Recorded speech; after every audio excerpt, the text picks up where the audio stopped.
So today I want to begin with this question, and please don't raise your hand, don't elbow anyone, and I already know the answer. The answer is yes, but it may take you a moment to remember why the answer is yes, and I'll try to prompt your memory. Here's the question. Have you ever lied? That's not the question, that's not the whole question. We all know the answer to that, right? Have you ever lied in an attempt to assure someone that you can be trusted?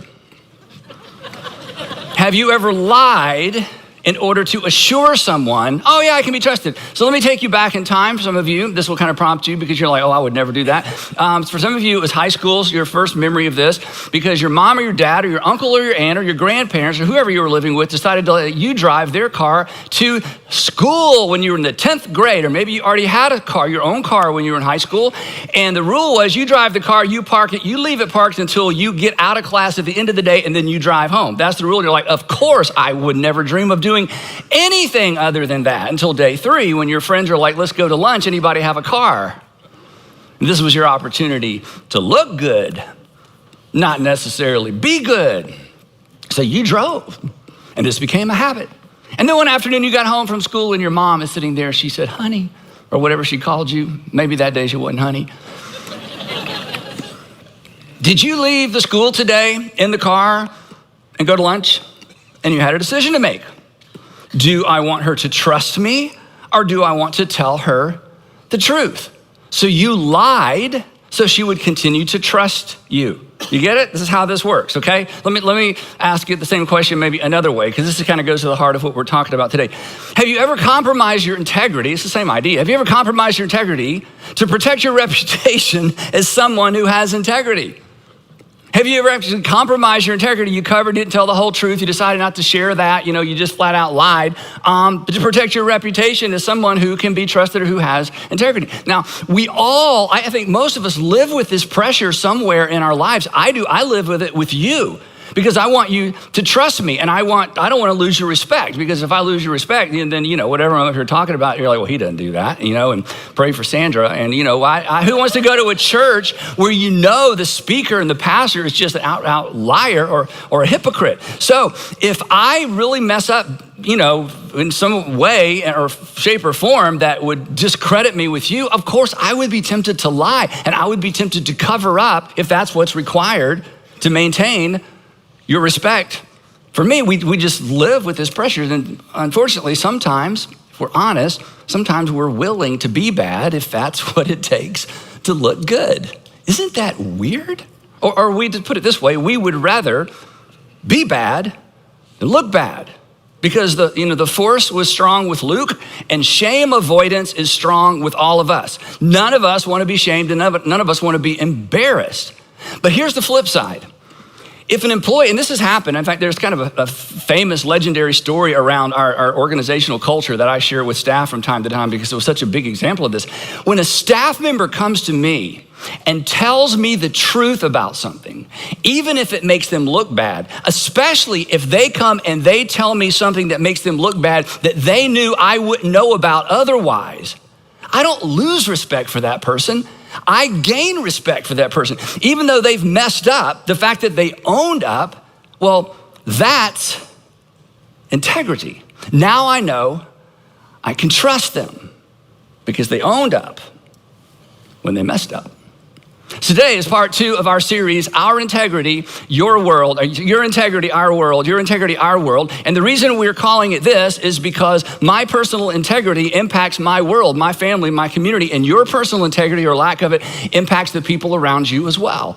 And I'm gonna give you our official definition for integrity next time, but in general, we know what integrity is. Integrity is the will or the courage to do the right, noble thing just because it's the right, noble thing to do, regardless of the consequences. In fact, especially if there are consequences, especially if there was a less noble thing to do that would keep us out of trouble, but we decided, you know what?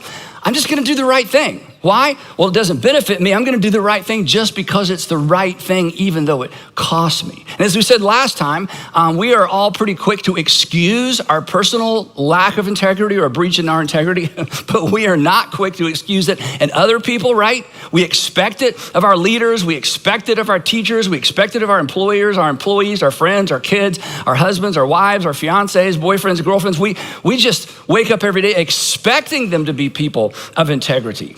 even when at times we're not.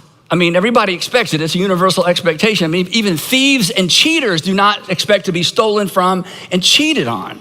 And last time we said, this brings us to kind of the big idea. That's where we spent a lot of our time last time we were together. This big idea that there's an overwhelming and overarching sense of ought to that stands outside of us. There's an ought to that we appeal to, that we hold others accountable to. It stands outside of us. We didn't make it up. It stands outside of us. It judges us. It presses down on our consciences. And we know that we didn't create it, and we can't seem to shake it. And so we said last time, it stands out over us. And again, we appeal to it when we feel like we've been mistreated or someone we love is mistreated. But we know it didn't originate with us. If it originated with us, we would just get rid of it because it gets in our way from time to time. And even though, we may not look like we believe there's an ought to because we don't always do what we ought to, our reactions when other people don't do what they ought to is a dead giveaway that, we think there's an ought to that you ought to live up to. Again, we didn't create it.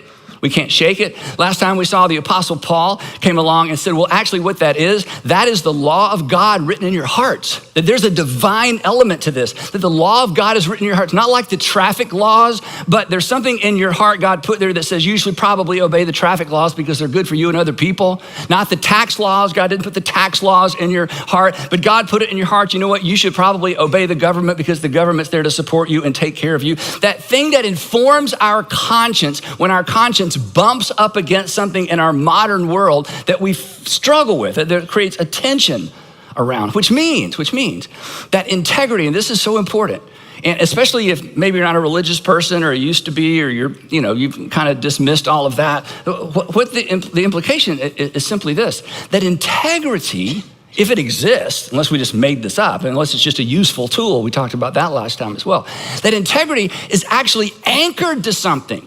That integrity is actually grounded in something. That there's a foundation for integrity that goes beyond my fluid opinions and your fluid opinions. It even goes beyond majority rule. Again, it stands over us and it convicts us and it judges us and sometimes it condemns us. And even though we don't like it when it makes us feel bad about us, we are quick to appeal to it when somebody mistreats us. In fact, we said this is such a powerful idea, the moment that we attempt to justify a behavior in our minds, before this day is out, we're gonna do this, right? The moment you find yourself wrestling with, I shouldn't, but I will anyway. I really shouldn't, but I think I will anyway. I should, but I'm not going to. I should tell her, I'm not gonna tell her. I should tell them the rest of the story, I'm not gonna tell them. The moment we find ourselves wrestling internally with an ought to, we actually acknowledge the divine. The moment we attempt to justify a behavior in our minds, the moment we find ourselves, we're essentially acknowledging that there is an ought to that stands over you, that stands over us, that somehow we're accountable to, and we can't shake it, and we know we didn't create it, because if we created it, we would just get rid of it. When you do, this is what's so powerful. When you do what you ought to do, and it costs you, when you do what you ought to do and it costs you, you may not acknowledge this season of your life, but you're actually acknowledging God's rule over you. When you do what's best for someone else and it costs you, that's being like your Father in heaven. You are intentionally or unintentionally acknowledging God's rule, his kingdom over you. But we said too, integrity is not just about us, because my personal integrity or a lack of personal integrity always impacts some other person's, doesn't it? In fact, your story growing up is the reason you kind of had to, dig your way out of a hole, maybe because of the family that you were raised in, is because mom or dad, or maybe both, just lacked integrity. And you started off with a deficit. Their personal lack of integrity impacted some other persons, specifically you. That our integrity always impacts other people. Again, it's your integrity. It's our world. It's my integrity, but it's my world. In fact, we could spend a lot of time on this, and we'll come back to this toward the end of the series, is that I don't think it's an overstatement to say that our integrity determines the health and the depth of our relationships. The health and the depth of our relationships. Integrity is essential to relational contentment and fulfillment. Have you ever tried to have a relationship with somebody who lacks integrity? Can you even have a relationship? I mean, some of you, unfortunately, are in relationships you can't get out of right now, and they just lack integrity. They don't always tell the truth. They cover, they blame, they shame. They won't have difficult conversations. You're always off balance. So this topic, it's not even a religious or a spiritual topic. It's just, it's human nature. It's every single day of our lives. But we're making the point, the reason we can't escape it, the reason we hold other people accountable to it, is because there is a divine element to it as well. And it impacts every component and every facet of our lives. There's a sense in which when it comes to relationships, that integrity, or even character, if you want to use a different word, it's like the oil in machinery. In any machinery where there are moving parts, and there are less and less machines with moving parts these days, but there's still machines with moving parts. Anytime you find a machine with moving parts, the parts, this is so cool, the parts were designed or created to work perfectly together. But apart from a lubricant, the parts that were created to work together will ultimately destroy each other because they build up friction. And the same is true in relationships. You may be made for her, made for him, be created for her, created for him. I mean, it's just a match made in heaven. Or even at work, you think, wow, this is the greatest team. These are the greatest people. I've never felt more a part of a work or marketplace community.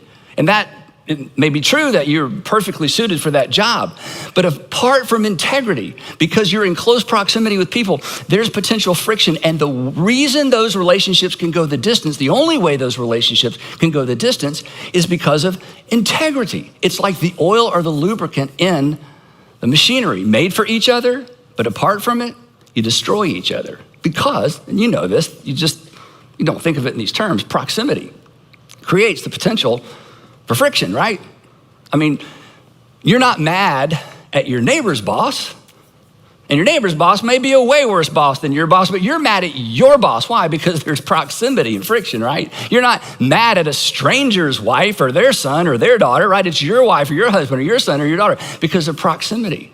So proximity creates the potential for friction, which increases the demand for integrity. So again, this is an inescapable reality that should be front and center for us every single day. Listen, one more quick illustration or application. So if you're single, and I mean maybe high school, college, graduate school, post-grad, single, maybe single again. If you're single, your looks or your money may win him or win her, get him, get her, get the relationship going.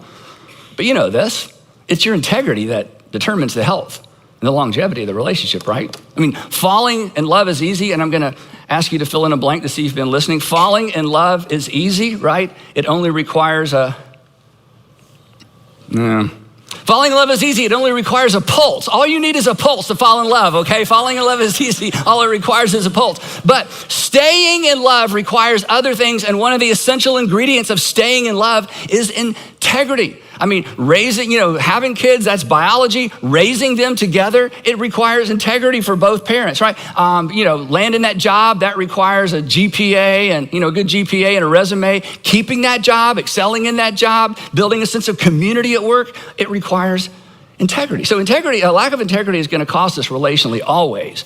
It could cost you professionally. It could cost you in the relationships that matter most to you. So the question we're trying to answer in this series is, how do we get it? How do we guard it? How do we keep it? And maybe in your case, how do you get it back? And that's, again, why we entitled the series, Your Integrity, Our World. But here's the challenge. Then we're gonna dive into our key verse for this series. Here's the challenge. If you wanna improve your looks, not that you need to, but I'm just saying, if you wanted to improve your looks, there are so many places you can go, so many things you could. If you want to improve your skin, there's so many things you can do, so many places you can go. If you want to improve at work, if you want to improve your financial situation, if you want to get stronger, if you want to develop a new skill, if you want to get better at golf or a hobby, whatever you want to improve in, however you want to advance in life, in our culture, there are dozens and dozens, almost endless ways to get better at just about anything. But when it comes to integrity, which is far more important in terms of the long-term relationships and health and happiness and satisfaction and contentment, when it comes to integrity, where do you go? Who's even offering to help? I mean, once we left home, it's kind of like you're on your home. I hope we got it right. Maybe we were a bad example or a good example, but we're example of something. So good luck, get out there. Who's offering to help? Who's offering to help us? I mean, and to make it worse, or I should say to make it more complicated, the external pressure, and you know this, the external pressure to compromise rather than preserve our integrity is relentless, right? I mean, compromising your integrity in some fields or some industries is kind of how you get ahead or stay ahead of the competition. It's almost a key to succeeding. Or maybe you feel like, hey, if I don't compromise a little bit, I'm not even gonna survive. But maybe even more disturbing, and this is kind of the focus of our time, the internal, not just the external, the internal pressure to compromise rather than preserve our integrity is relentless. Because as I said earlier, shame avoidance, failure avoidance is strong in all of us. None of us want to look bad publicly. So when it comes to maintaining our integrity, the deck is stacked against us. There is nobody out there to help you. So, good luck. God bless. It's just a mess, right? Now, actually, there's a way forward, but be honest, it's kind of up to you. It's kind of up to me, because nobody's gonna help us with this, except the people who are closest to us and love us, but they're kind of wrestling with their own issues as well, right? There is a way to begin, and the way to begin, I'm confident, and we'll see this as we move along, is to embrace a big North Star idea, kind of an overarching big North Star idea. It's found in several places in the Bible. The one we're gonna look at that I think is most direct is actually found in the Hebrew scriptures. It's found in the book, what's called the book of Proverbs, and you're familiar with what a proverb is. A proverb is basically a pithy saying that points to a specific truth or maybe a piece of advice, like a chain is only as strong as its weakest link. That's a proverb that's not in the Bible, but it's true. And there were several contributors to what we call the book of Proverbs in the Hebrew scripture, the most famous being King Solomon. And so here's what Proverbs 11:3 says, and I'm gonna encourage you for the next few weeks to commit this verse to memory. You may not like the version of the Bible that I'm using for it because it's a little clunky, but it's very literal. There are other versions, but I would challenge you to commit this verse to memory. Here's what it says. I'm gonna kind of walk you through the whole verse. It says this: the integrity, there's our word, obviously. The integrity of the upright guide them. The integrity of the upright guide them. In other words, integrity, for people of integrity becomes the guide. It becomes the North Star. It becomes the decision-making filter. It highlights the best option and the options that are off base. It informs their decisions. The integrity of the upright will guide them. Now we're gonna unpack the whole verse, but I just wanna go ahead and launch this uncomfortable question that you may not have an answer to, and that's okay for now, but we all need an answer to this question, and this question is what guides you? The integrity of the upright guides them. In other words, is the person of integrity, the way they make decisions is the reason they're a person of integrity is because their integrity is what guides them. It's the filter through which they decide which options are appropriate, which aren't, what to do, what not to do, how to respond, even if it makes them look bad. But what guides you? What's your North Star? I mean, pleasure, profit, looking good, financial security, status. I mean, the list goes on and on and on, right? And I would guess that you hope that integrity guides you. That's what we're gonna talk about. But here's the challenge. We don't know. We don't know if integrity guides us until maintaining our integrity costs us. We don't know if integrity actually guides us or it's just kind of a good idea like, well, of course it does. We don't really know until maintaining our integrity costs us. And we're gonna talk about this, I think, in week 4, but let me just throw this out there. This is why, and this sounds like a terrible thing for me to say, this is why I hope all of you, and some of you have been there, done that, I would hope for all of us that at some point along the way, our integrity would be so tested, and it's not really a test, it's more of a pop quiz. If it was a test, we could prepare, but it's usually like, there it is in the moment. Do I tell the truth or not? Do I tell the whole thing? I would hope that somewhere in your life in the near future, that your integrity would be tested and that you would pass that test and that it would cost you and maybe even cost you dearly. Because in that moment, you will know something about yourself you can't know any other way. That's when we discover what's really most important to us. And on the flip side, it's why we should be very careful before we judge other people whose shoes we've never walked in. I mean, you've thought this, or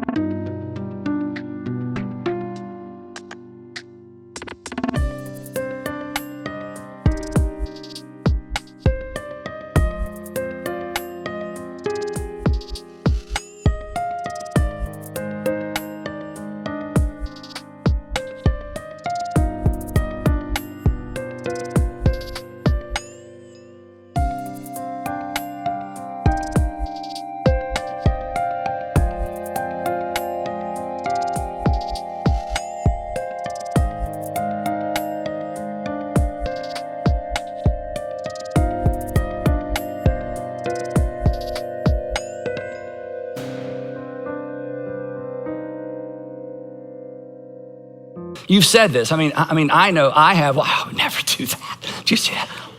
I would never do that. You don't know that. You don't know that. And somewhere out there, there's a that you think sitting here or listening today, you think I would never do that. And then suddenly there's a pop quiz. And if you don't do that, you're gonna lose something. You're gonna miss out on something. They're not gonna call you back, or they're not gonna say yes, or you're not gonna go to your dream school, whatever it might be. And in that moment, you discover, it's the only way to know. You'll discover if integrity is actually your guide. So, one more time, what guides you? Now, there's a fascinating word picture built into this verse. So I want to point that out, then I'm going to read the rest of the verse. Here's what it says. The integrity of the upright will guide them. Now, the Hebrew word for upright is a lot like the English word for upright. It just means to be upright. Literally, it means to stand up straight, to put your shoulders back and to put your chin up and to look forward. Versus, as we'll see the second part of the verse, versus living your life like this. Because when you live your life like this, you are most aware of what and who is right in front of you, right? When you live your life like this, you are most aware of what is right in front of you. You're most aware of what's right in front of you. And when you're just looking at what's right in front of you, it limits your options and it limits your perspective. When you're living like this, it's immediate versus ultimate. It's now versus later. When you walk in integrity, and when integrity becomes our guide, there's a posture.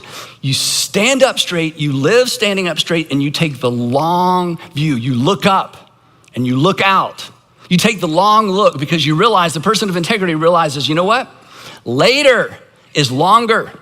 Later is longer. Now and immediate is now and immediate, but later is longer. And when I look back on this decision and this season of my life, it goes back to the question we ask all the time: what story do I want to tell? And the person of integrity, they are upright. They are looking way out and they're making decisions based on later, not now. That they weigh their options with their future in mind and the future of the people they love in mind. Again, your posture, the short way of saying it is your posture influences your future.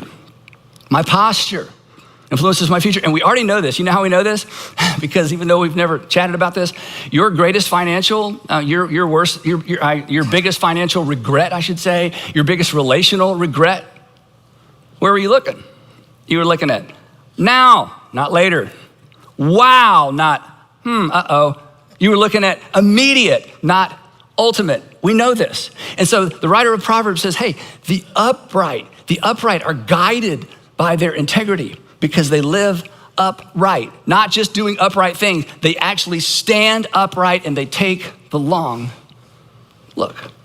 So again, what's guiding you?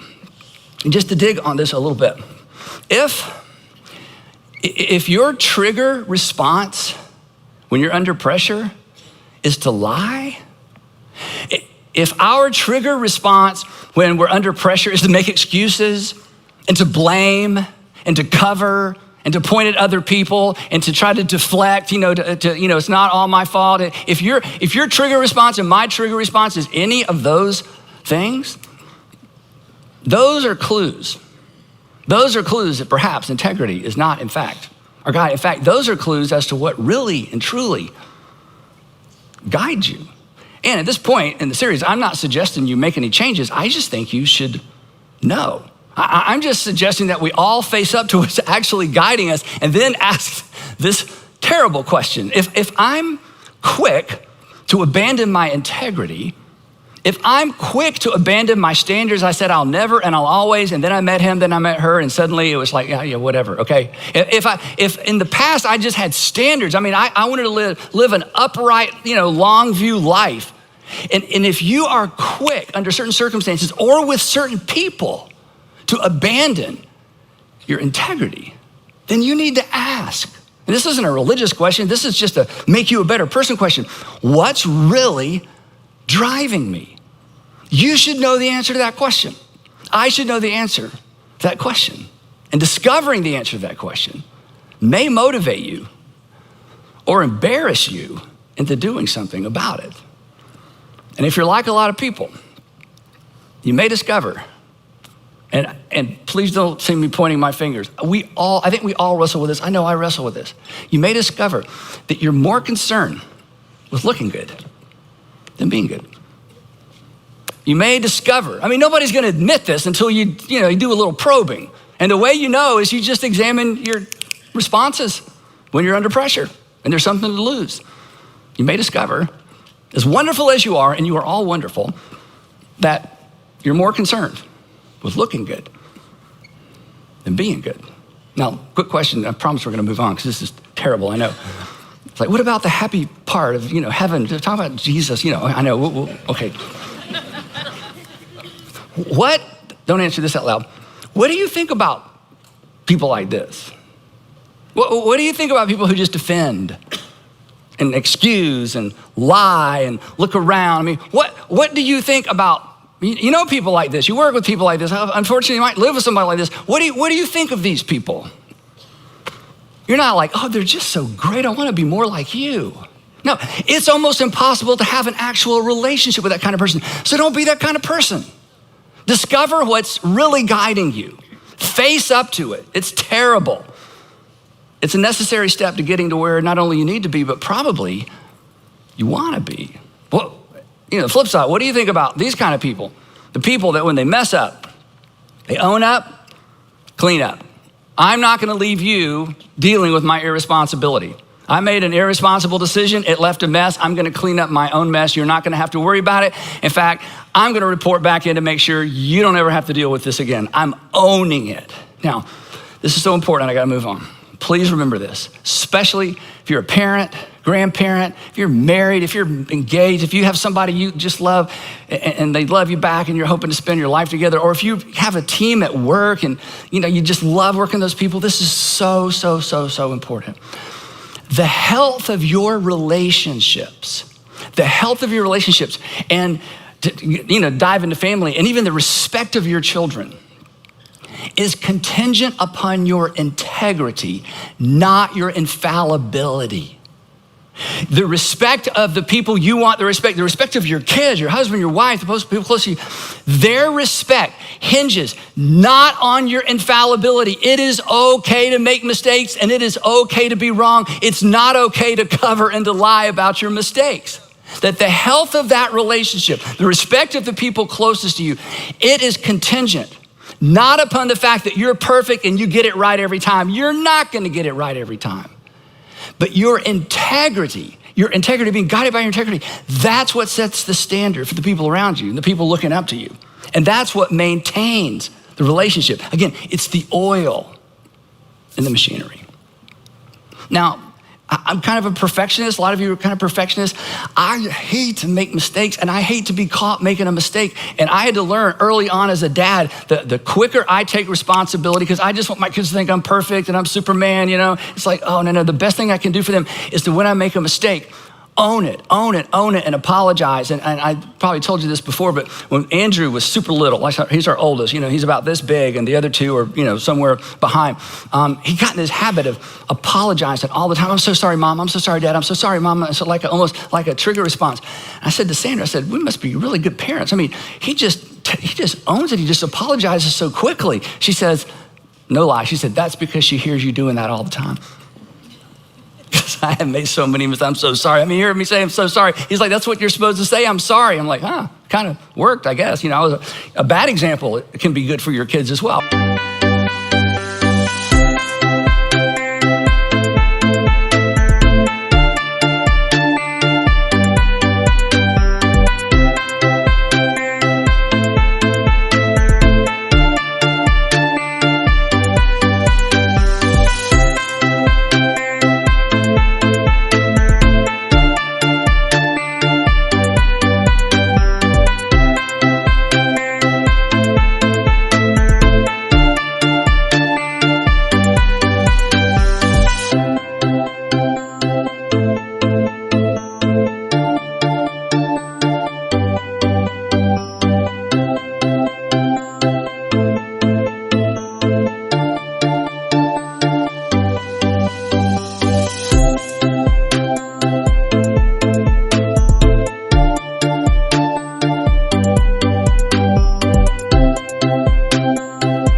So the point is this.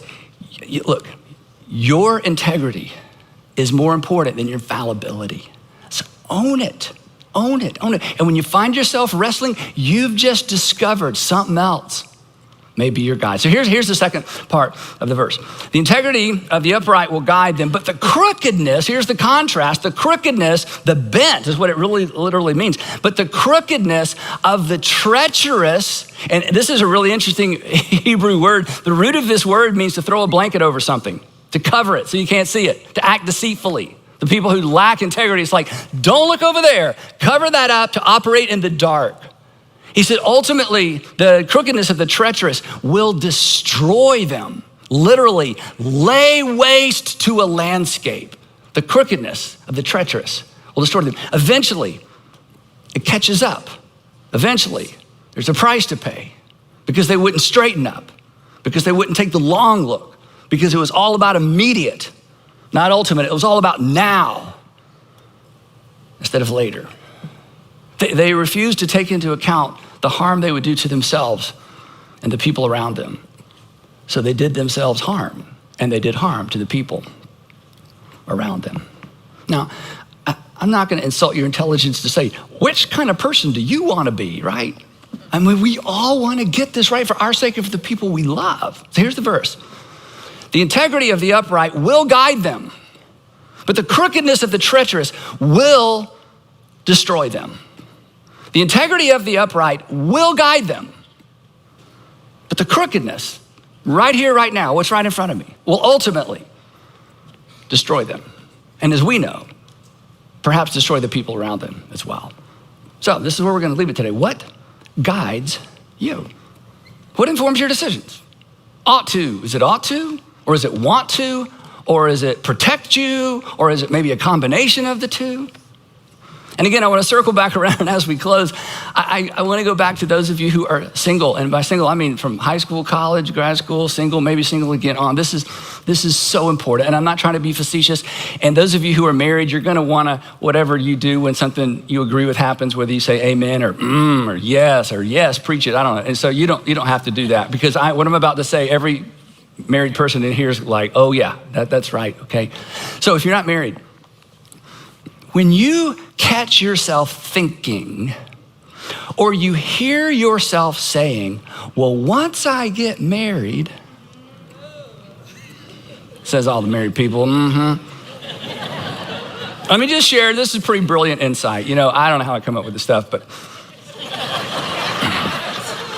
once you get married, the only thing different about you is you're married.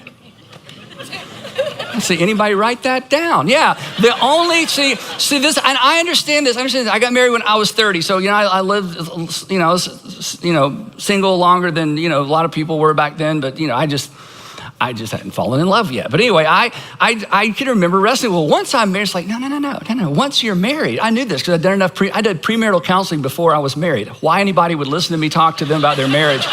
They say, Andy, we do our premarital counseling. I'm like, I'm dating. Really, you want? Anyway. So I read a bunch of books, right? And then I got a guy to train me. And I realized when you get married, nothing changes about you except you're married. Okay, just to be specific, okay? This is not a magic ring, Frodo, okay? It doesn't come with any superpowers, okay? Listen, it doesn't make you powerful. It just makes you accountable. Saying I do doesn't mean you can do. It only means that you intend to. And everybody intends to. So here's my point. Integrity. I'm gonna do the right thing even if it costs me. I'm gonna do the noble thing even if people don't understand. I'm gonna do the honorable thing even if nobody even gives me credit for doing the honorable thing because it's the honorable thing to do. Integrity is a muscle. And the longer you exercise it, the stronger it gets. You should start now because the folks who exercise their integrity muscle, they're the ones who don't just say, I do. They're generally the ones who are ready to can do because they've been walking upright. They've been opting for ought to over want to, later over now, ultimate over immediate. So again, regardless of what stage of life you're in, your posture informs your future. So straighten up. Remember your parents used to say that, straighten up. They had no idea, straighten up. Take the long look. You will expect the person that you fall in love with to be a person of integrity. And they will expect that of you as well. So don't be a hypocrite. Just start now. Start now becoming the person that the person you're looking for is looking for. And when you mess up, clean up. No more cover up. Just be done with all that. Just exercise that muscle. And you'll be glad you did. And some other people will be glad you did as well. So wrapping up, integrity. It's just the will and it's the courage to do the right thing because it's the right thing. The honorable and noble thing because it's the honorable and it's the noble thing to do. Even when it costs you. Especially when it costs you. Because that's when you know what truly guides you. And we will pick it up right there next time, part 3 of Your Integrity, Our World, where we're gonna talk about the primary obstacles to integrity and what to do about them. This is so important. We're gonna talk about the primary obstacles to integrity and what you can do about them beginning immediately. So don't miss part 3.